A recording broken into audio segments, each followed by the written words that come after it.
hamını salamlayıram, təşəkkür bildirəm ki, tədbirdə iştirak edirsiniz.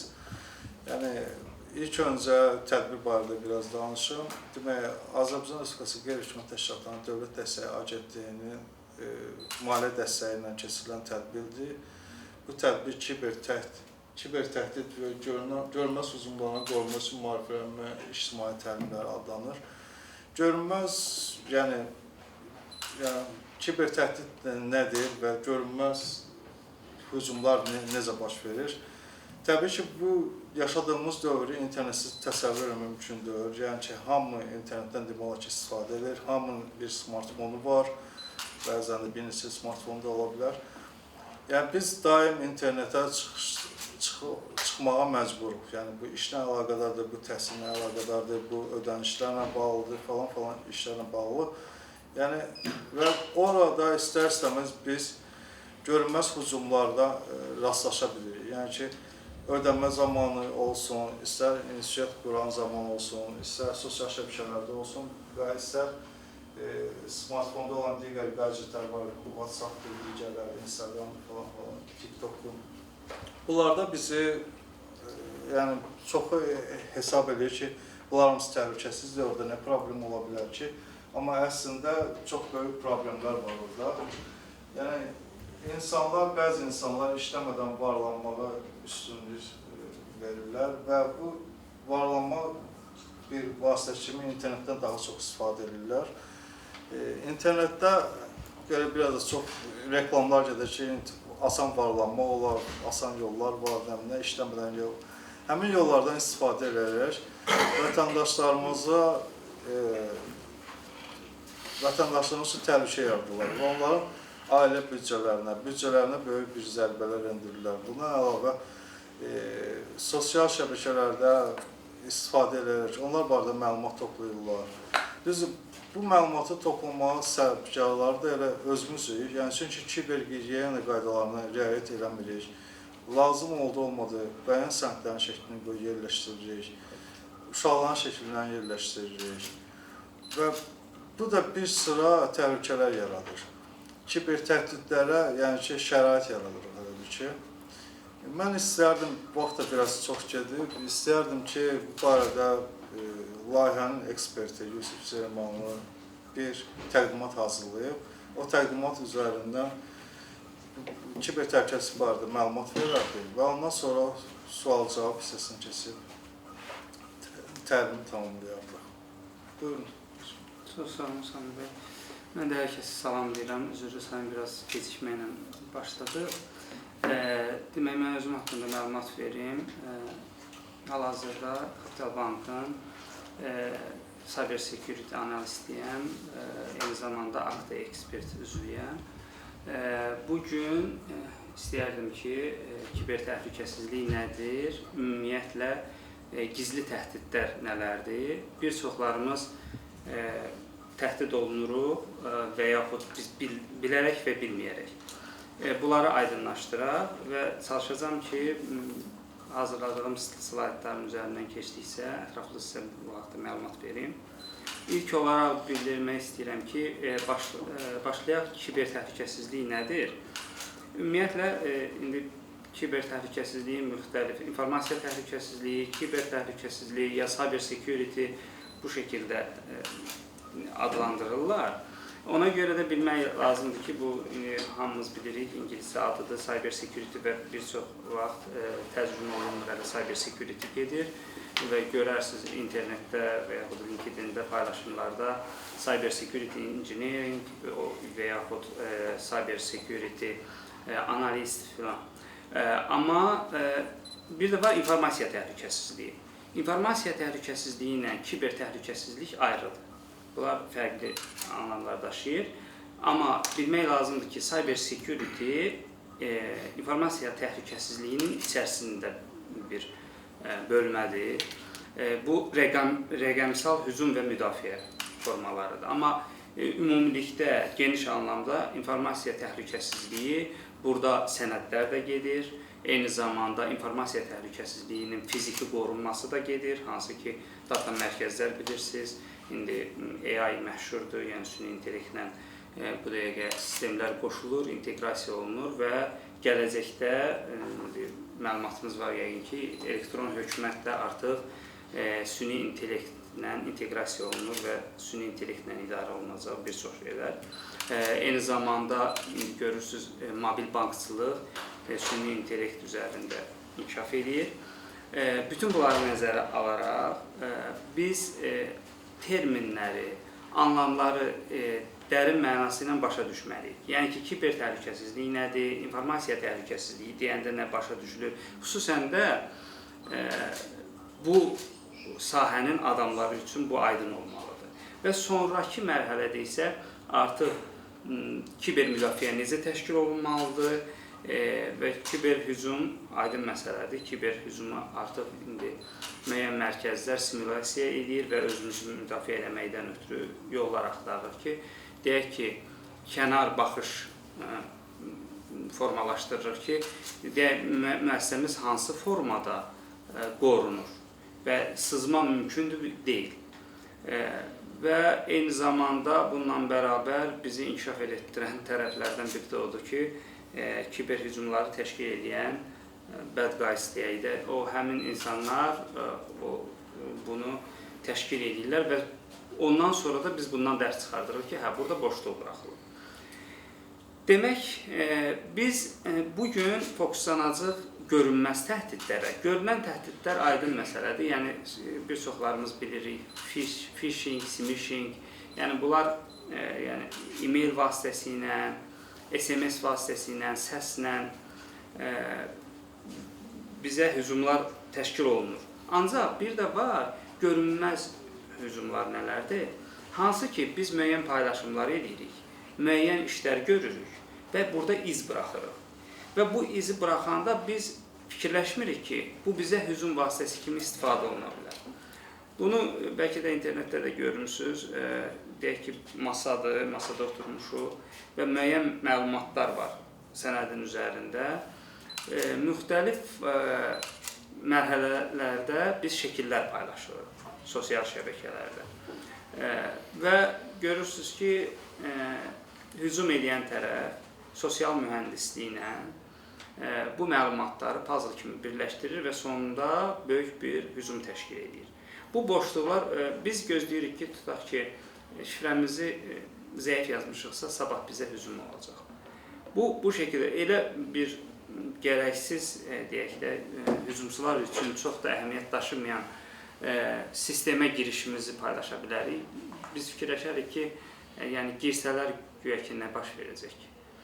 Amma onlar girib sadəcə izləməyə alırlar. İndi bilirik ki, deyək, Gmail çox adam işlədir və Gmaildə parollarımızı yaddaşda saxlayırlar. Və compromised olundusa, bizim cookie'lər deyirlər də, compromise olunubsa, artıq bu nə deməkdir? Bizim Gmaildə saxladığımız bütün məlumatlar, bütün şifrələr qarşı tərəfin əlindədir. Bəzən şifrə dəyişmə tələbi olur. 2 ay, 3 ay bu müəssisələrdə də artıq bu tətbiq olunur və əvvəllər təklifi idi, indi artıq tələbdir. Qanunvericilikdə də öz əksini tapıb, belə deyək, Mərkəzi Bankda tənzimlənmə orqanıdır, hansı ki, və xarici audit, daxili audit bunlara nəzarət edir ki, biz ümumiyyətlə müdafiəni necə təşkil edirik. Bütün bunlar görünməz hücumlar yaradır. Deyək ki, biz şəkil göndəririk, məlumatınız var, müharibə vaxtı tez-tez deyirdilər ki, video və şəkillər paylaşmayın. Onlar data daşıyır özündə, koordinat daşıyır. Yəni, metadatalardan istifadə edərək hücum təşkil edə bilirlər. Məsələn, mən mütəmadi tutaq ki, mən izləməyə alınmışamsa, mən location paylaşıram, mən şəkil paylaşıram və mən artıq yerimi təsbit edə bilirim ki, mən hansı ərazidəyəm. O demək deyil ki, mən nöqtə olaraq bilinsin. Təxmini ərazini müəyyənləşdirəndən sonra artıq digər metodlara keçib nöqtə olaraq deyək, nöqtə koordinatını müəyyənləşdirmək mümkündür. Deyək, Bankınızın, məsələn, belə deyək də, tez-tez banklardan hücum gəldiyinə görə, dünən axşam mənə də mesaj gəlib, böyük bir səhifənin idarə etməsi var məndə. Yazılıb ki, 24 saat ərzində cavab verməsəniz, səhifəniz bloka gedəcək. Bunu Meta'nın administratoru güya yazıb mənə. Amma diqqətlə mesaja fikir versəniz, görürsünüz ki, orfoqrafik səhvlər var mesajda. Onu nə qədər də oxşatsalar da müəyyən səhvlər buraxılır. Eyni zamanda göndərdikləri link rəsmi link deyil. Sonda paylaşdıqları linki rəsmi link elan edə bilmirlər. Və yaxud da ki, kiminsə adından sizə e-mail gəlir və şübhələnirsiniz. Əgər mailin mətnində tələsdirmə varsa, deyək ki, SMS-in tərkibində tələsdirmə varsa ki, son 6 saat, son 24 saat belə mesajdasa, bu o deməkdir ki, artıq sizə çox güman ki, hücum e-mailidir bu və yaxud da SMS-idir. Bununla bağlı düşünmək lazımdır. Çünki insan tələsəndə daha çox səhv edir. Ona görə də bunu dəqiqləşdirməkdən ötürü gələn e-mailin header hissəsi var. Görə bilərsiniz, e-maili geniş açanda, detailslərə vuranda header'ını görə bilirsiniz. Header'ını vuranda e-mailin içərisində gerçək e-mail hardan gəlib, SPF, misal üçün deyək ki, orada mən mütəxəssislər üçün deyirəm, SPF deyilən anlayış var e-mail üçün. SPF o deməkdir ki, mən e-mail yaradanda şirkətim üçün mən təyin edirəm ki, mən icazə verirəm ki, bu adda e-mail yalnız bu IP-lərdən, bu serverlərdən göndərilə bilsin. Əgər mənim adımdan digər bir IP server istifadə olunursa, bu artıq spoofingdir. Yəni, mən simulyasiya olunuram, mən adımdan istifadə olunur, inanmayın. Mən qarşı tərəfə artıq özümü sığortalamaq üçün bunu elan eləmişəm. İndi beynəlxalq e-mail serverləri nə cür işləyir? Bu rekordları özündə qeyd eləməyən deyək, e-mail daşıyıcıların başlayırlar blacklistə salmağa. Blacklistə salanda artıq siz e-mail bir də görürsünüz ki, kimsə deyir ki, mən e-mail göndərirəm, getmir, gedir spama düşür. Bunun da səbəbləri, baxın, mənim qeyd etdiyim rekordlardır ki, hansı ki, onları biz eləmirik, hansısa müəssisələr eləmir və o phishingə, smishingə yol açdığına görə problem yaranır və blacklistə düşə bilir. Demək, nə etmək lazımdır? E-mail gəldisə, göndərilən ünvanı dəqiqləşdirmək lazımdır. Hər şeyə belə deyək də spektik yanaşmaq da lazım deyil. Bəzən olur müəssisələrdə əməkdaşlar neyinir? Vacib bir tədbirə qatılmamışdılar, phishing bilmişdilər e-mail. Amma ki, halbuki real e-mail idi. Bunun dəqiqləşdirmə yolları var. Deyək ki, siz belə mütəxəssis deyilsinizsə, dərhal SOC komandası var. İndi bir çox müəssisələrdə Security Operation Center var. Hansı ki, bunlar 7-24 müəssisəyə gələn hücumları araşdırırlar. Və false pozitivdir, əgər deyək ki, müəyyən bir qoyublar ki, eyni e-maildən 10 dəfə, bir dəqiqəyə e-mail gəlirsə, bu deyək ki, təhdiddir. Bu təhdid çıxır, SOC əməkdaşı araşdırır ki, yox, bu ona görə olmayıb, fövqəladə bir hal baş verib, bildirişlər gedib müəyyən adamlara. Bu əslində false pozitivdir. Yəni, burada təhdid deyil, onu götürürlər 10 dəfəyə yox, belə bir hallarda nəzərə alıb, qaldırırlar 20 dəfəyə, 30 dəfəyə ki, bu gəlib bizə təhdid siqnalı kimi çıxmasın və bizi məşğul eləməsin, bu gerçəkdir. Bu kimi halları SOC əməkdaşına bildirmək lazımdır. SOC əməkdaşı yoxdursa, cyber security əməkdaşı var, hər müəssisədə indi hazırda var və bununla bağlı onlara bildiriş göndərmək lazımdır ki, baxın, belə bir mail gəlib, bu gerçəkdir deyil. Siz əgər onun headerına baxa bilmirsinizsə və yaxud SPF, deyək ki, DKM rekordlarına baxa bilmirsinizsə, onu artıq müəssisənin mütəxəssisinə deyirsiniz, o baxır və o sizi təsdiqləyir ki, hə, bu gerçək maildir, inana bilərsiniz və əlaqə saxlaya bilərsiniz. Və harda siz ən çox risk daşıyır? Linkin üzərinə kliklə deyəndə və təkcə kliklə deyəndə yox, eyni zamanda sizdən məlumat istəyəndə. Tutaq ki, e-mail, şifrə, hər hansı OTP kodu. Bunları istəyirsə, burada çox diqqətli olmaq lazımdır. Çünki akkauntumuzu digər tərəfə ötürə bilərik. Demək, sosial mühəndisliyi dedim bayaq ki, hansı ki biz müəyyən paylaşımlar edirik. Sosial mühəndislik odur ki, demək, araşdırırlar insanların davranışlarını. Təkcə bu sosial mediadan da olmaya bilər. Hər dəfə siz necə edirsiniz, hansısa sistemlərə girirsiniz. İndi hal-hazırda bəzi proqramlar yazırlar bu AI vasitəsilə. Hətta sizin barmağınızın, misal üçün, deyək ki, sizin şifrənizi bilmir. Amma hansı klavişinizi sıxırsınızsa, onu ölçür. Və ona uyğun ehtimalları çıxarır ki, sizin şifrəniz nə ola bilər. Amma ona qarşı müdafiə üsulu da belə bir PAM sistemi var. Privilege Access Manager-dir. Bu hansı demək funksiyanı yerinə yetirir? Siz hər dəfə demək müəyyən girişlər verilmişsiniz. Müəssisədə deyək ki, bir çox sistemlərə bazaya giriş vermişsiniz. Hansı ki bu bazaya giriş o deməkdir ki, həmin əməkdaş həmin bazaya girib müxtəlif bank akkauntunda dəyişiklik edə bilər. Deyək ki, kimsə 20.000 hesabı varsa, siz onu 10.000-ə indirə bilərsiniz. Bu riskli bir girişdir. Bunu tam təhlükəsizliyini təmin etməkdən ötürü belə bir metod izləyirlər. Normalda deyək ki, A user'ı hər dəfə parolu yığanda 3 saniyəyə 3'ü sıxır, 5 saniyəyə A düyməsini sıxır və bunu bir dəfə yox, müxtəlif zaman aralığında özü hesablayır. Və çıxarır ki, artıq A user'ıdır bunu yazan. Hətta siz parolu düz yazmış olsanız belə, parolu bilsəniz belə girməyəcəksiniz sistemə. Bunu süni intellekt özü mikrosaniyələr içərisində dəqiqləşdirir və əgər siz deyilsinizsə, onu simulasiya etmək olmur. Çünki insan instinktləri fərqlidir, hər bir cür reaksiya verir. Ona görə də onu nəzərdə saxlayıb, deyək də, süni intellektlə hücum var, süni intellektlə də qarşısını bu şəkildə alırlar.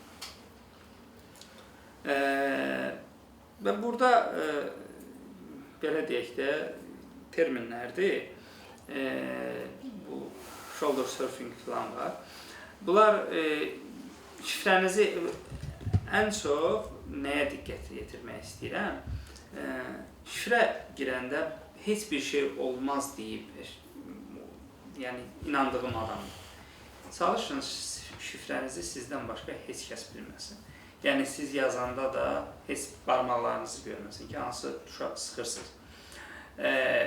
Yəni belə deyək də, həssas danışıqları da açıq yerdə danışmaq olmaz. Çünki bilirsiniz, telefonlar indi qoşuludur və özünüz də görürsünüz ki, biz müəyyən bir mövzu haqqında danışanda telefon açan kimi ilk gələn mövzu demək onlar olur və bu da o deməkdir ki, süni intellektə qoşulur mikrofon və səs bu şəkildə analiz olunur və reklam vasitələri ki, indi hal-hazırdakı bizdəki qanunidir, çünki biz özümüz əkseslər vermişik ona və bununla bağlı onlar dataları götürüb işləyirlər özləri üçün və reklam çıxarırlar bunun üstündə, meta reklamlar bu cür işləyə bilir. Amma düşünün ki, bunu hücum vasitəsi kimi istifadə edirlər sizə qarşı və gerçəkdən də normal bir hücum təşkil edə bilərlər. Demək, belə deyək də, GPS koordinatlarını demişdim sizə ki, cihaz modeli, tarix yerləşir. Görürsünüz, bir yerdən onlar, belə deyək də, sistemli işləyirlər, müstəntiq kimi işləyirlər. Yəni, adamlar oturur və hücum təşkil edəcəklər. Onlar sadəcə əvvəllər belə brute force deyilən hücum növü var idi. Tutaq ki, şifrənizi yoxlayırdı, saniyələr içərisində müxtəlif ehtimal oluna bilən şifrələr yoxlayırdılar. Bunu kimi bir çox hərəkətlər icra edirdilər, amma indi elə deyil. İndi otururlar və siz necə istifadəsiniz, onlar da istifadəsi kimi bütün boşluqları yoxlayırlar. İndi QA engineering bilirsiniz, QA manual automation falan var. Bu QA-lər nəyə görədir? Bilirsiniz, əvvəllər sayt çıxırdı, belə deyək, saytı hazır edirdilər, verirdilər hər kəsin istifadəsinə. İndi elə deyil. Bir çox testlərdən keçirlər. İlk olaraq QA testerlər onları test edir, hansı funksiya işləyir, hansı funksiya işləmir və pen testingdən keçir. Pen testerlər də onları bütün kod boşluqlarını yoxlayır, harda boşluq ola bilər, bunları yoxlayır və növbəti addım isə production-a deyək ki, verməkdir. Və bütün bunları izləyirlər, həmin o hücumçular və hücum təşkil edirlər. Və bilmək lazımdır ki, əgər onlar bizə hücum təşkil edib, biz onların tələsinə düşə biliriksə, onlar bir addım bizdən öndədir. Onlar daha dolğun düşünə bilir və yaxud komanda formasında düşünə bilirlər. Və yaxud da ki, biz mobil applicationlardan, deyək ki, MyGov-dan istifadə edirik. Biz bilmirik ki, orada hansı boşluqlar var. Amma onlar mütəxəssis olduğuna görə bilirlər ki, orada hansı boşluqlar ola bilər, hardan data çəkə bilərlər.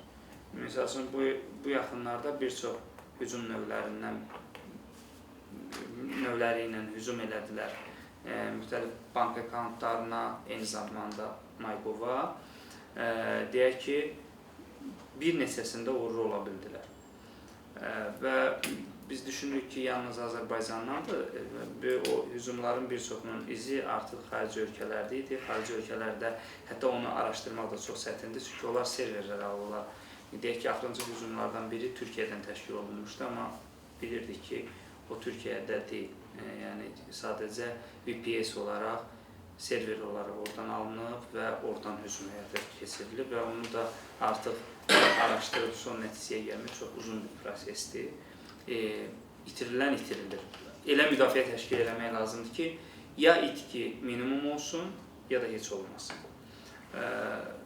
Və ona görə də data daşıyacaq bütün məlumatlar artıq bizim üçün həssas məlumatlar hesab olunur. Başqalarının da dataları var. Buna görə, açığı deyim, hal-hazırda qanunvericilikdə dəyişiklik olunandan sonra bir çox insanlar var ki, töhmət alıblar müəyyən müəssisələrdə, eyni zamanda işdən çıxarılanlar olub, hansı ki, təhlükəsizlik qaydalarına əməl eləməyiblər.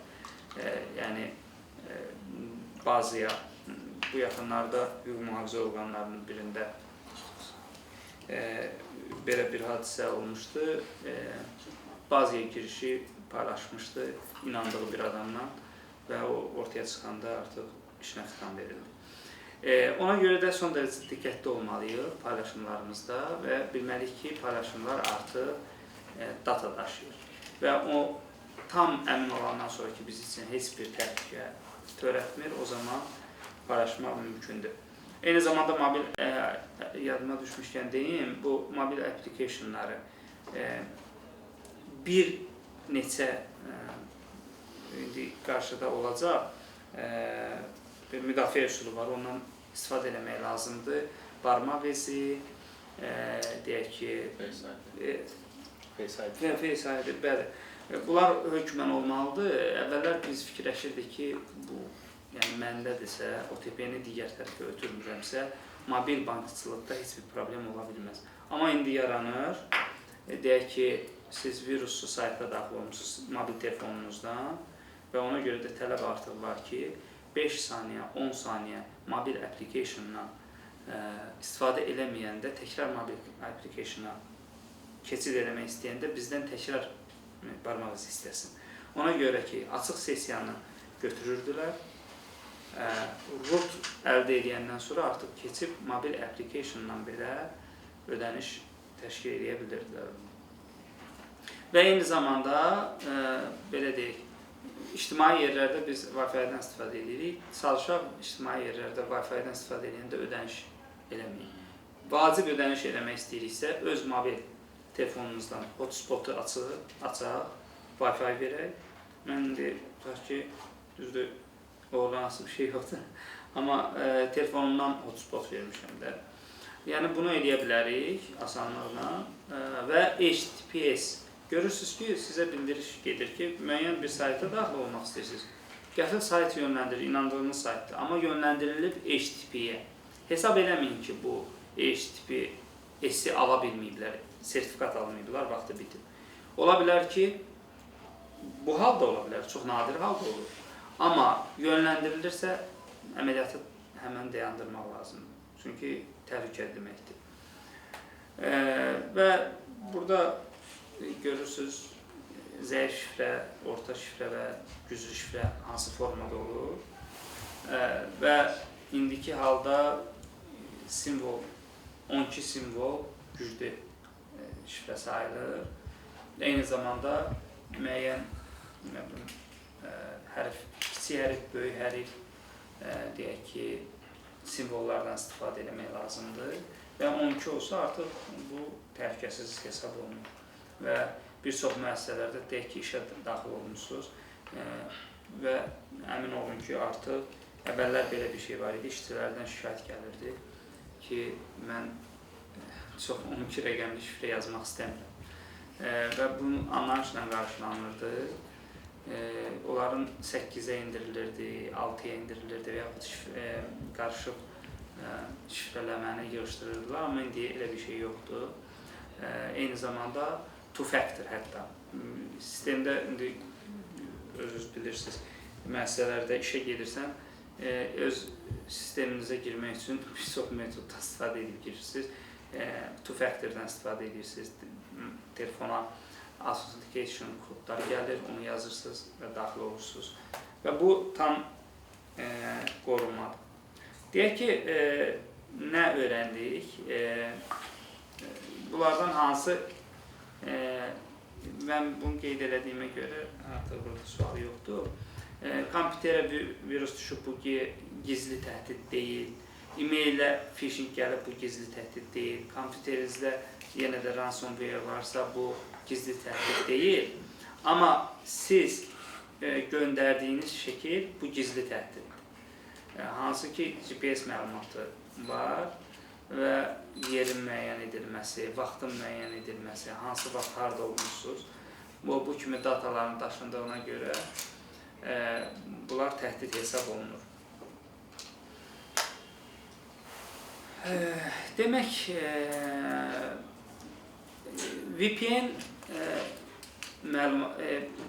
bu VPN-i deməmişdim və HTTPS-i dedim. Bir çox şirkətlər VPN verir işçilərinə. VPN tunel yaradır, hansı ki siz işlətmək istədiyiniz, deyək ki, işin datalarına qoşulacaqsınız, xüsusi tunel yaradır. Həmin tunel vasitəsilə siz qoşulursunuz işin şəbəkəsinə.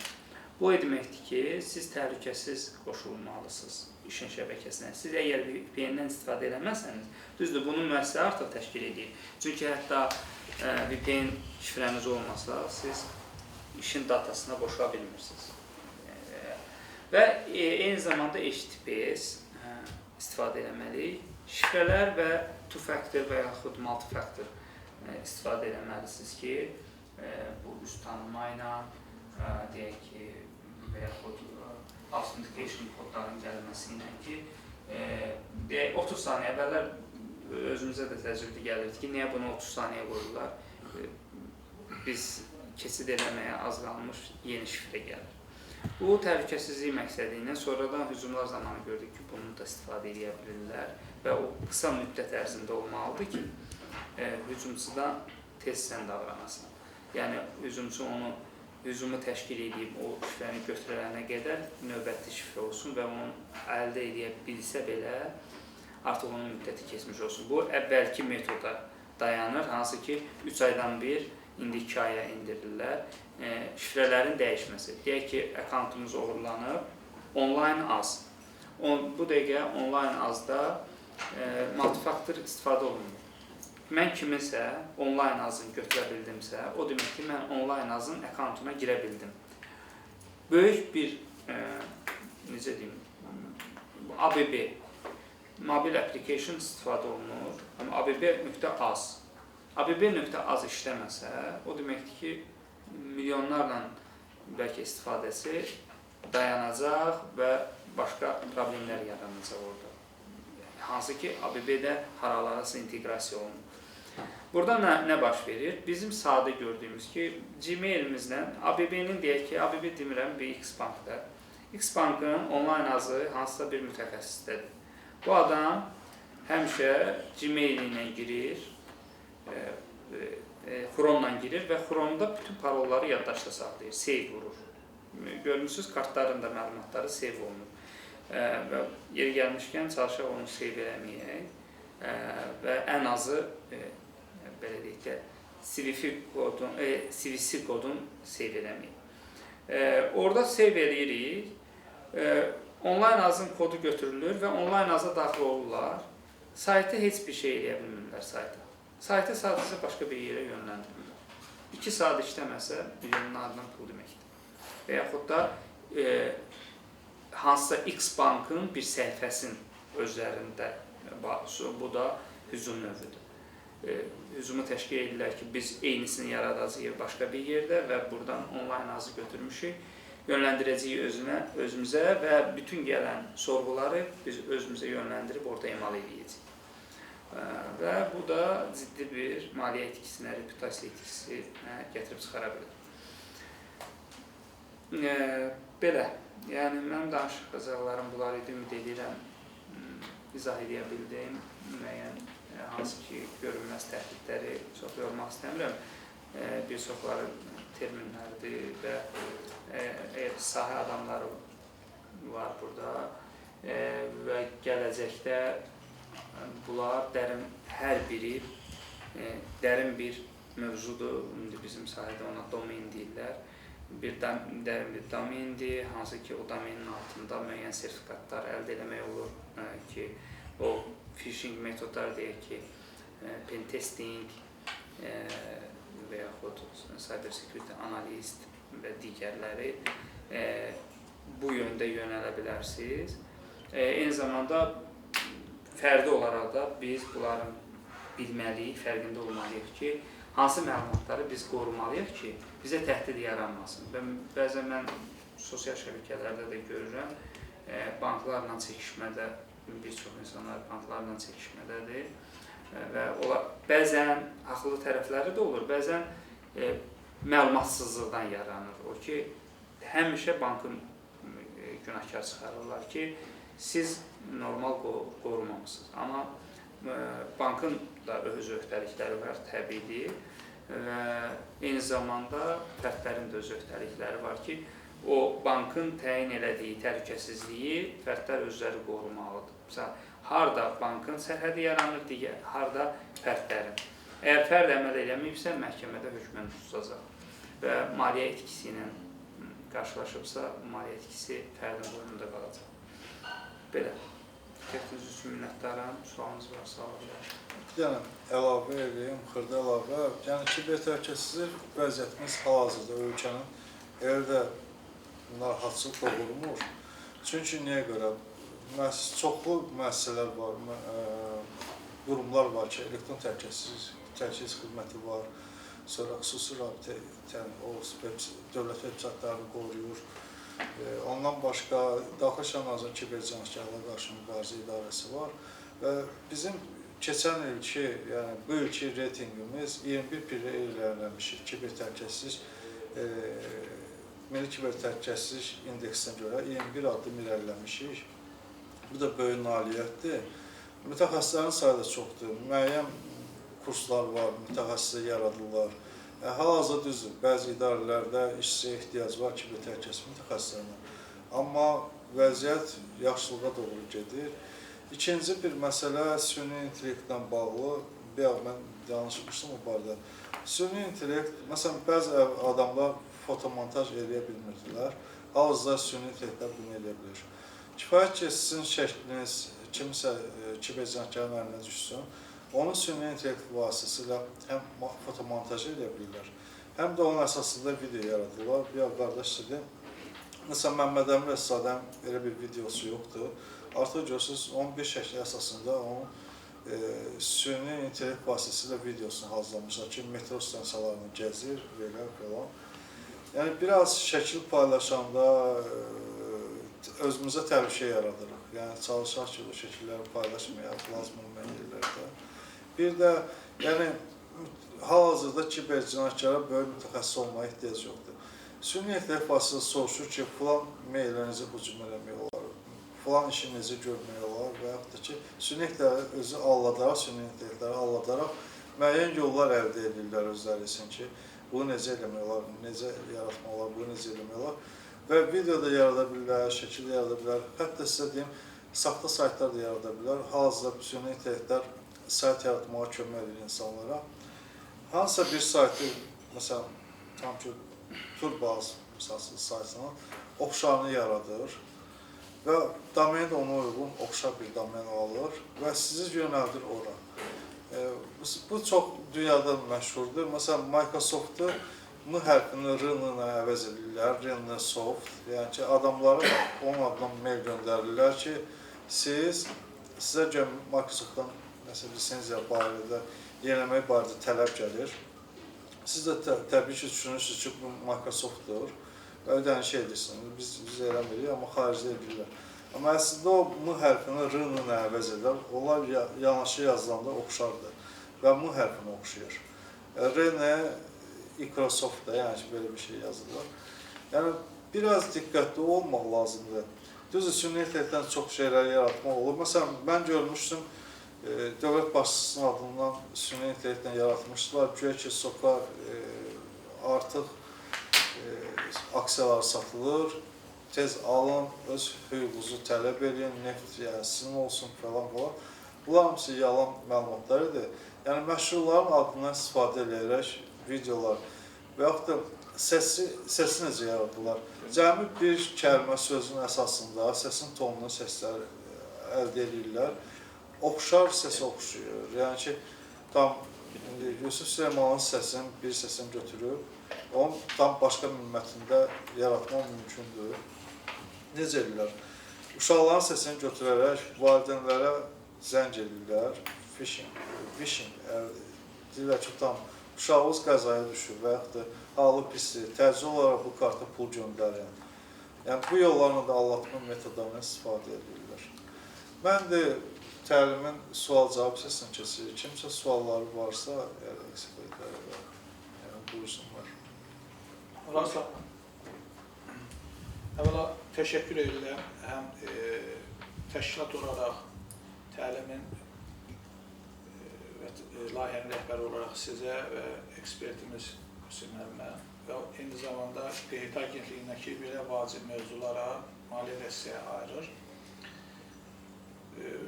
Azərbaycanın ən sevilən filmlərindən biri olan Məşribat filmində belə bir səhnə var ki, deyir, tarix nadiri yerə qədər mən oxumuşam, bir şey bilmədim, bu binəvalar hardan bilsin.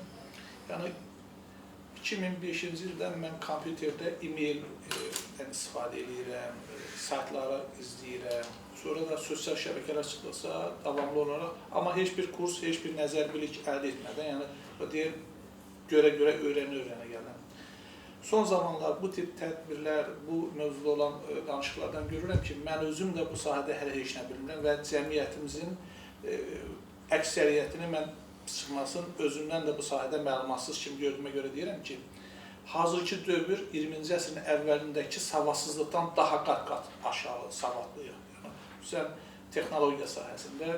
Bu da kiber dələduzluq üçün çox münbit bir şərait yaradır. Nisam mənim qeyd elədi, bizim ölkədə bu sahədə müdafiə və dövlət qurumlarının operativ iş əmsalı bu xeyli dərəcədə vətəndaş üçün bir güvənlik, arxainlik yaradır. Amma mən hesab edirəm ki, həm vətəndaş cəmiyyəti institutlarının xətti ilə belə maarifləndirici tədbirlərə çox böyük ehtiyac var və eyni zamanda könül istərdik ki, ölkənin aparıcı televiziya kanallarında sizin kimi peşəkarların iştirakı ilə belə davamlı verilişlər təşkil olunardı. İndi o mənasız şou proqramlarının yerinə bu verilişlər olardı və bu verilişlər üzərindən dələduzların qurbanı olan insanlar çıxardıb problemlərini danışardı ki, başqaları üçün nümunə olardı. Və eyni zamanda çox yaxşı olardı ki, bu da indi layihə çərçivəsində ola bilər ki, yekun hesabatı hazırlayarkən qeyd eləmək olar ki,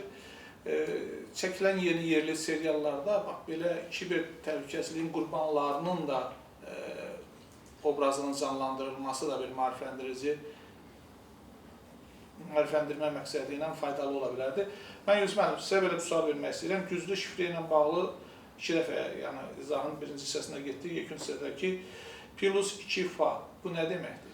Two factor deyirlər ona. İkili qoruma. Yəni ki, onun mənası nədir? biz şifrəmizi yazırıq. Kompüterə necə giririk? Bəli. İstifadəçi adı, deyək ki, admin, tutaq ki, və parol. Yazdıq, daxil olduq kompüterə. Amma indi düşünün ki, biz kompüterə daxil olmaq istəyirik. Bizdən ikinci təsdiqləmə istəyir. Bu necə ola bilər? Bu barmaq izi də ola bilər. Bu müxtəlif və yaxud da ki, telefona kod da gələ bilər. Bu o deməkdir. Yəni e-maillə və digər sistemlərə girişdə two factor olanda bu ikili qorumadır. Bu hücumun qarşısını alır. Parolu bilsə belə, mən hətta kiməsə parolumu desəm belə, o sistemə girəndə... Bu daha təhlükəsizdir, yəni şəxsi əlbəttə daha təhlükəsizdir. Və indi hal-hazırda görürsünüz, sizə bir də görürsünüz ki, hardansa başqa yerdən e-mailinizə özünüz daxil olmuşsunuz. Sizə e-mailinizə bildiriş gəlir ki, siz deyilsiniz. Telefon, bəli. Yəni siz deyilsiniz accountdan istifadə edən. Deyilsinizsə, ümumiyyətlə həmin girişi qadağan edək.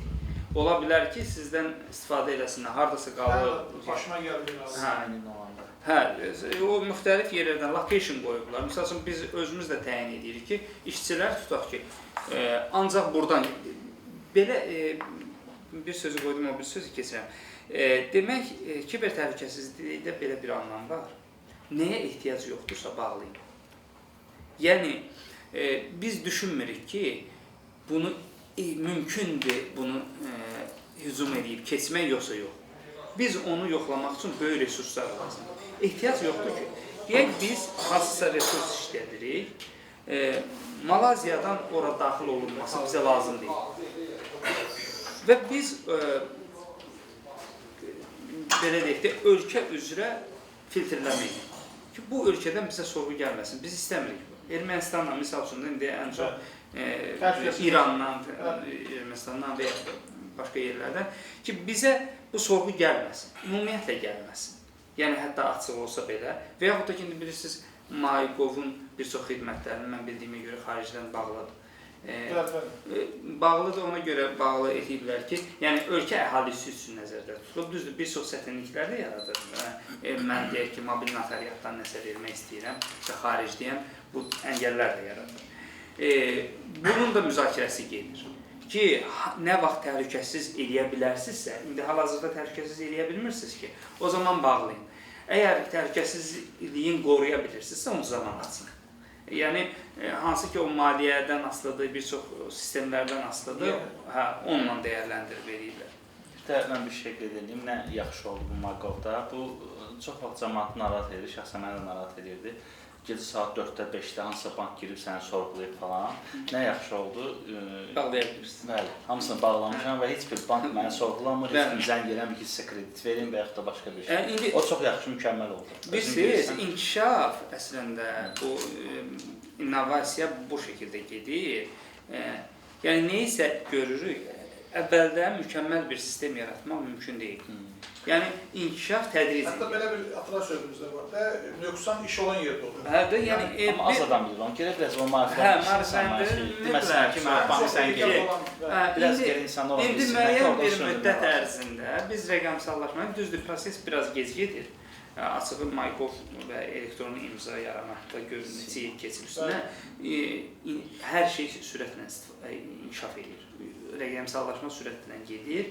Biz dünyada, biz hələ də bəzi yerlər kağızın üzərində qalır. Deyək ki, diplomların inteqrasiyası tam başa çatmır.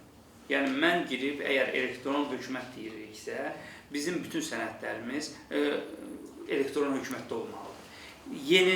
Yeni biz şəxsiyyət vəsiqəsi hüquqi anlam daşıyır da, yəni ki, mən telefonumdadırsa, mən bunu göstərib kredit ala bilərəm və yaxud hardasa keçə bilərəm. Əvvəllər deyirdilər ki, bunun özü olsun və yaxud sürücülük vəsiqəsinin daşınması məsələsi. Yəni, qanun çıxır, biz gecikirik. Orada gecikmələr var, amma biz bunu daha sürətli eləməliyik və nəzərə almaq lazımdır ki, gənc nəsil buna adaptasiya olunub artıq. Yəni, bugün, belə deyək də, yeni doğulmuş uşağın sıfırdan anketi elektron hökumətdən gedir. Ona demirlər ki, metr yaş kağızını gətir və biz əsli ilə yoxlayaq. Hər şey orada var və hərf səhvi ola bilməz və digərləri ola bilməz. Çünki finə bağlıdır hər şey, bazadan oxuyur, avtomatik gedir. Yəni, insan faktoru minimala enir. Və bunları nəzərə almaqla biz sistemləri daha da mükəmməlləşdirməliyik. İstəyir özəl sektorda, istəyir dövlət sektorunda ki, daha hansı xidmətləri verə bilərik. Bunun üstündə düzdür iş gedir ki, daha hansı xidmətlər onlayn ola bilər və sürətlə ola bilər.